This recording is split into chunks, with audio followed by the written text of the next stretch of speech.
Baik, kita diminta untuk cari persamaan pembahagi dua sama serenjang bagi garis lurus yang menyambungkan titik-titik yang diberikan.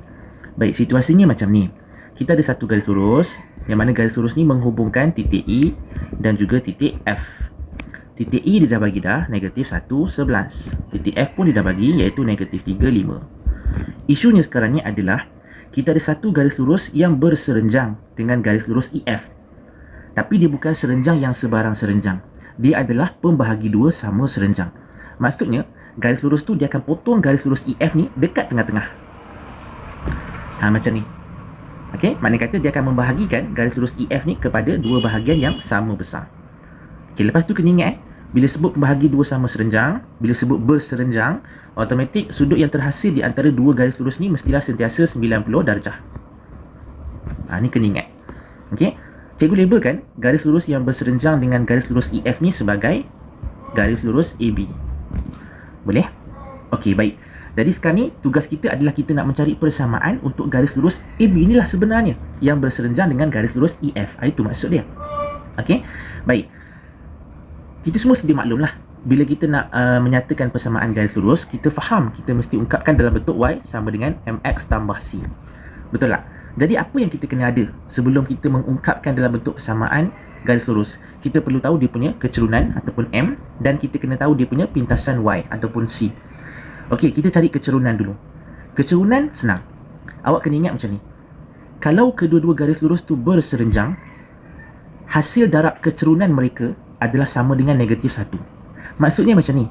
Kecerunan untuk garis lurus AB didarabkan dengan kecerunan untuk garis lurus EF, kita akan dapat negatif 1. Ini hukum dia yang awak kena ingat apabila kedua-dua garis lurus itu berserenjang. Jangan keliru dengan yang selari. Kalau selari, kecerunan untuk kedua-dua garis lurus yang selari itu adalah sama. Tapi ini berserenjang. Hasil darabnya akan memberi nilai negatif 1. Okey, sekarang ni kalau kita terus nak cari kecerunan untuk garis lurus AB, memang tak boleh, tak cukup maklumat. Tapi boleh tak kita cari kecerunan untuk garis lurus EF? Boleh, tak ada masalah. Okey, kita akan pakai rumus. Kita tengok cikgu nak cari kecerunan untuk garis lurus EF.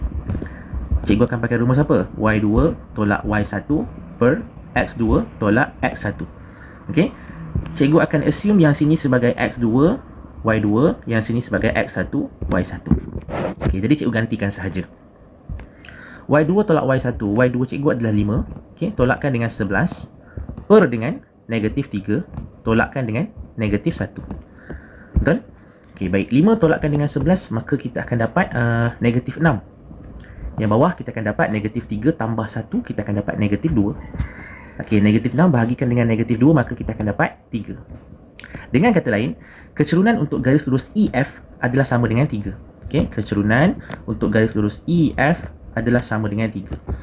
Okey, tengok balik rumus yang cikgu cakap dekat sini tadi. Hasil darab kecerunan untuk kedua-dua garis lurus yang berserenjang tu mestilah sama dengan negatif 1. Okey, kita dah tahu dah kecerunan untuk garis lurus EF sama dengan 3. Jadi kita gantikan sahaja. Maknanya kata kecerunan garis lurus AB tak tahu, tetapi apabila kita darabkan dengan kecerunan bagi garis lurus EF yang 3 tadi, maka kita akan dapat negatif 1. Okey, pindahkan, maka kita akan dapat kecerunan untuk garis lurus AB akan sama dengan negatif 1 per 3. Okey, boleh Ini satu hal kita dah settlekan dah. Kita dah dapat dah dia punya kecerunan untuk garis lurus yang berserenjang, ataupun kita dah dapat dah kecerunan untuk garis lurus AB. Boleh? Okey, sekarang ni cikgu nak padam dulu apa yang patutlah. Okey.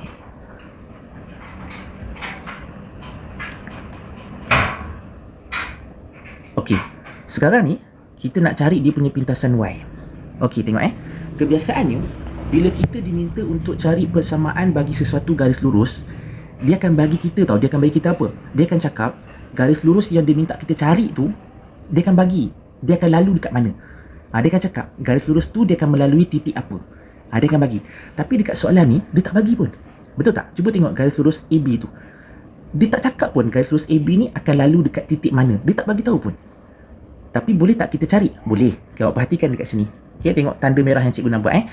Setuju tak kalau cikgu cakap garis lurus AB ni dia akan melalui titik yang ini? Katakanlah cikgu wakilkan titik ni sebagai titik H. Cikgu buat H. Okey, betul tak? Garis lurus AB ni dia akan melalui titik H. Betul? Ataupun dengan kata lain, titik H tu berada pada garis lurus AB tersebut. Okey, pada masa yang sama, titik H ini adalah titik tengah bagi garis lurus EF. Betul tak? Sebab kita dah kata tadi, pembahagi dua sama serenjang. So, dia akan membahagikan EF ni kepada dua bahagian yang sama besar. Jadi, titik H tu akan duduk dekat tengah-tengah di antara E dengan F. Jadi, boleh tak cikgu nak cari koordinat bagi titik H tu? Boleh, dengan menggunakan rumus titik tengah. Okey, jom kita buat. So, makna kata, rumus titik tengah, cikgu rasa semua dah okey kot. So, cikgu just pergi terus.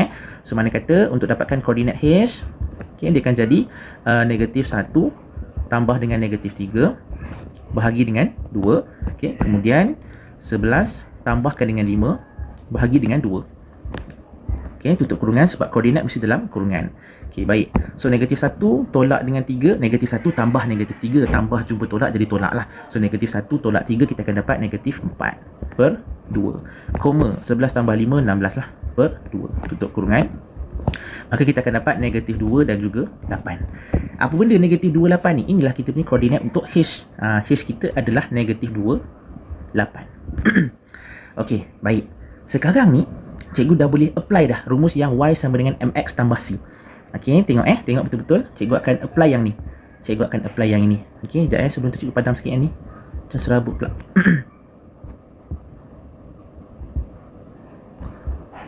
Okey, baik. Y sama dengan MX tambah C. Ingat, M itu kecurunan. Kecurunan kita dah tahu dah untuk garis lurus AB ataupun garis lurus yang berserenjang itu. Kecurunan dia kita dah dapat dah tadi, iaitu negatif 1/3. Yang ini kan. Yang ni kita dah dapat dah tadi. Okey. Kemudian, nak cari pintasan Y. Ingat sekarang kita nak cari pintasan Y ataupun kita nak cari yang C itulah. Kita nak cari C ni. Okey. So, tengok apa yang cikgu buat. Y cikgu adalah 8. Okey. Sama dengan M. M cikgu adalah negatif 1/3. X cikgu adalah negatif 2. Okay, tambah C. Mana cikgu dapat Y 8? Lepas tu mana cikgu dapat X negatif 2? Ni dari sini. Sebab kita dah kata dah, H ni berada pada garis lurus AB. Persamaan yang kita nak cari tu. Betul tak? So, cikgu gantikan. Okay, sebab cikgu nak cari yang C tu dulu. Ataupun cikgu nak cari dia punya pintasan Y dahulu. Okay, kalau tak cari pintasan Y, tak lengkap lah kita punya persamaan garis lurus tu nanti. Okay, baik. So, maka kita akan dapat 8 sama dengan 2/3. Tambah C. Okey, baik. Jadi, kita settlekan, maka kita akan dapat C sama dengan 8 tolak 2/3. Okey, settlekan terus, maka kita akan dapat 8 tolakkan dengan 2/3, kita akan dapat 22/3. Okey, 22/3. Ini adalah nilai C ataupun pintasan Y. Okey, baik. Sekarang, kecurunan dah tahu, pintasan Y pun dah tahu. Sekali lagi kita apply balik yang ini, Y sama dengan MX tambah C, sebab ini adalah bentuk am garis lurus. Okey, maka jawapan akhir kita akan jadi Y sama dengan M. M kita adalah negatif 1/3. Okey, negatif 1/3 X tambah C. C kita adalah 22/3. Jadi inilah persamaan garis lurus AB yang berserenjang dengan garis lurus EF tadi. Boleh?